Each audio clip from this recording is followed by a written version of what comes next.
See what else Mr. Sachs has to think say. it would take?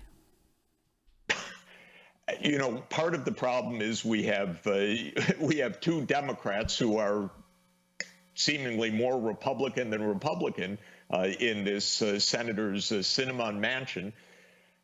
I don't get it because Joe Manchin's constituents need this program perhaps more than any other state in the whole country. And Manchin's holding out, saying, I don't know. I don't want to vote for anything that the Republicans don't agree to. In the meantime, Mitch McConnell says his 100% effort is to destroy this administration and to preserve the Trumpisms of the last 4 years. So what is Manchin doing? Is he representing the people of West Virginia? Is he laughing? Is he a corporate shill? I don't get it. But this is what we're facing right now. This is a big issue for this country, because if we can't pay for the basic things we need, if we can't pay for a clean energy system, for safe water, for digital access of people who can't afford it, for a transport system that can work for the 21st century, and if Bro, it doesn't even need to be the Green New Deal. If we can't pass a fucking infrastructure bill that puts us on par with every other developed industrialized nation. We have been on par, running, like working to get there. Bro, we've been running at a deficit on infrastructure for decades compared to all other countries with relative and comparable GDP. And this is the thing, guys, is when we say we've been running at an infrastructure deficit, this literally like quantitatively translates to quality of life for everyone. Universal healthcare, universal education, just less traffic, like just like better city planning, public transportation. Yeah, exactly. Just like generally speaking, public housing. We can have better. We all deserve better.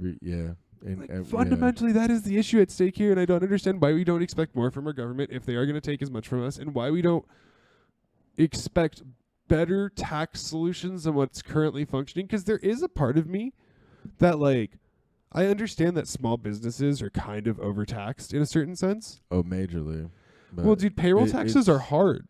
Yeah, and it's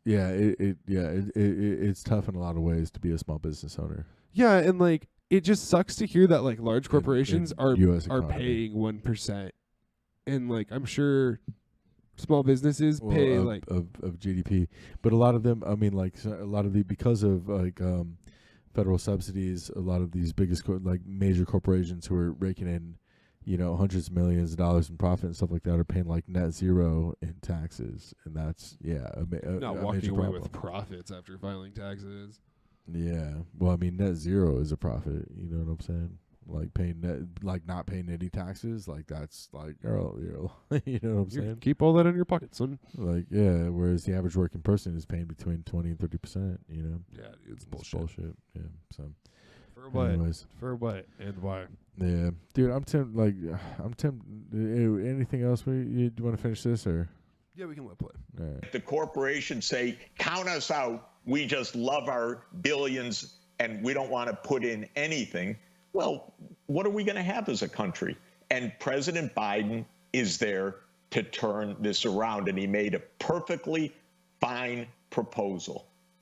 And he should take it to the American people and make the case. Because right now, all of the opinion polls show overwhelming American support for taxing the corporations, overwhelming American support for taxing the rich. It's probably the biggest consensus in this country. It's just not the consensus of the plutocrats in Congress, the Republican Party in the hands of billionaires. It's pretty simple stuff. So and Biden should not be backing down. So President Biden calls out Sinema and Manchin on Tuesday when he gave this Tulsa race massacre address in Oklahoma. And on Thursday, he caves to the Republicans, and Manchin and Sinema continuing to say they will not back off of supporting the filibuster. But let me take that corporate tax global. Your comment, finally, we just have about 30 seconds on the G7 finance ministers agreeing to support a global minimum corporation tax rate. What would that mean globally? Well, this is an important step. Let's make sure it's also not filled with the loopholes. the United States, the UK, Switzerland, Netherlands, and a very few other countries created a tax abuse system, which we call tax havens. It's a system for cheating. So they need to close it up. They made it, and they can stop it. And putting in a minimum tax for corporations so that they can't abuse all of us is a first step. So I'm hoping that this is real and that it's going to go through. It is an important positive step. Bare minimum.